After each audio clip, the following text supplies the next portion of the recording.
بسم اللہ الرحمن الرحیم۔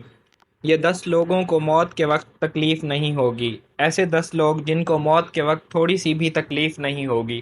وہ خوش نصیب 10 لوگ یہ ہیں۔ نزا کے وقت مسلمان کو جو بھی تکلیف ہوتی ہے اس پر اللہ رب العزت کی جانب سے نیکیاں عطا کی جاتی ہیں، جیسا کہ سنن ابن ماجہ میں بروایت حضرت عائشہ رضی اللہ تعالی عنہ مروی ہے کہ رسول اللہ صلی اللہ علیہ وآلہ وسلم ان کے پاس تشریف لائے، اس حال میں کہ ان کے پاس ان کا کوئی قریبی رشتہ دار موجود موت کی سختی میں مبتلا تھا۔ رسول اکرم صلی اللہ علیہ وآلہ وسلم نے مشاہدہ فرما کر حضرت عائشہ رضی اللہ تعالی عنہا سے فرمایا، اپنے رشتہ دار پر غمگین نہ ہوں، اس لیے کہ یہ اس کی نیکیاں ہیں۔ نیز حضرت عائشہ رضی اللہ تعالی عنہ سے ہی اس مضمون کی روایت ہے کہ جب سے رسول اللہ صلی اللہ علیہ وآلہ وسلم کی وفات کی تکلیف میں نے دیکھی، اب میں کسی مسلمان میت کی حالت نزا کی تکلیف کو اس کے حق میں برا نہیں سمجھتی۔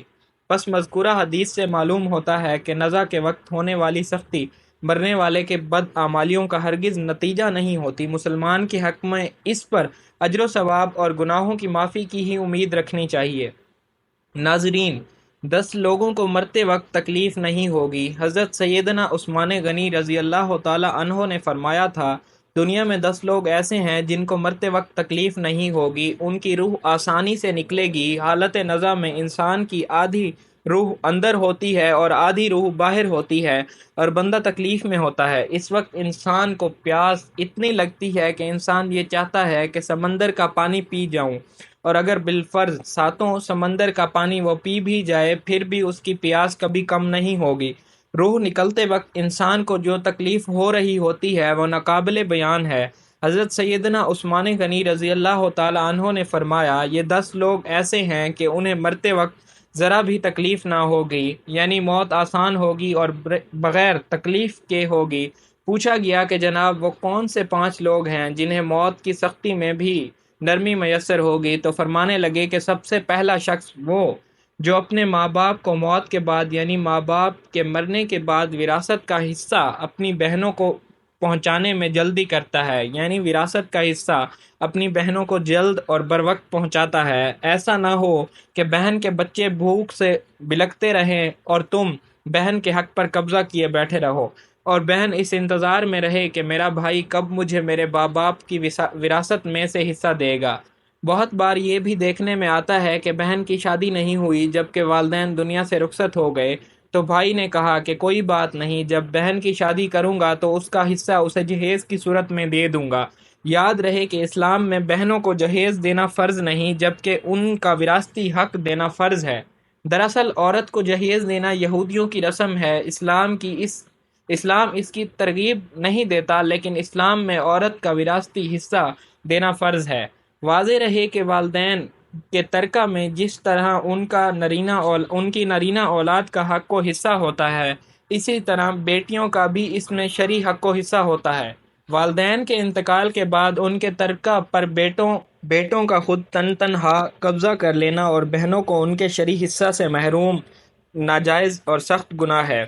بھائیوں پر لازم ہے کہ بہنوں کو ان کا حق و حصہ اس دنیا میں دے دیں، ورنہ آخرت میں دینا پڑے گا، اور آخرت میں دینا آسان نہیں ہوگا۔ حدیث مبارکہ میں اس پر بڑی وعیدیں آئی ہیں۔ حضرت سعید بن زید رضی اللہ تعالی عنہ فرماتے ہیں، رسول اللہ صلی اللہ علیہ وآلہ وسلم نے فرمایا، جو شخص کسی کی بالشت بھر زمین بھی از راہ ظلم لے گا، قیامت کے دن 7 زمینوں میں سے اتنی ہی زمین اس کے گلے میں توق کے طور پر ڈال دی جائے گی۔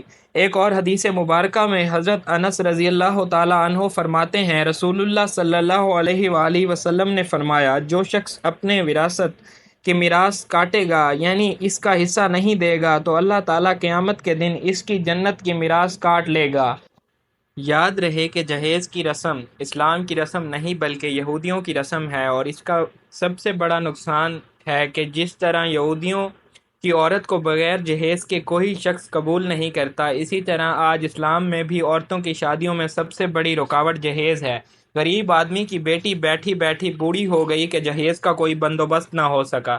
اسی طرح اگر کوئی شخص یہ کہے کہ میں بہن کا وراثتی حصہ تو نہیں دے سکتا بلکہ البتہ اس کی شادی کا وقت ہوگا تو جہیز دے دوں گا، لہٰذا فرمایا گیا کہ بہنوں کو بر وقت حصہ دینے والے کی روح موت کے وقت بڑی آسانی سے نکلتی ہے۔ ناظرین، بہن کا حق کھانا ایسا ہے جیسے خنزیر کا گوشت کھانا۔ نمبر 2، یتیم کی کفالت کرنے والا۔ ایسا شخص جو یتیم بچوں کی اچھی تعلیم و تربیت کرے گا، اس کو بھی موت کے وقت تکلیف نہیں ہوگی۔ حضرت عبداللہ بن عباس سے روایت ہے، امام الانبیاء صلی اللہ علیہ وآلہ وسلم نے ارشاد فرمایا، جس نے مسلمانوں کے کسی یتیم بچے کے کھانے پینے کی ذمہ داری لی، اللہ تعالیٰ نے اسے جنت میں داخل فرمائے گا۔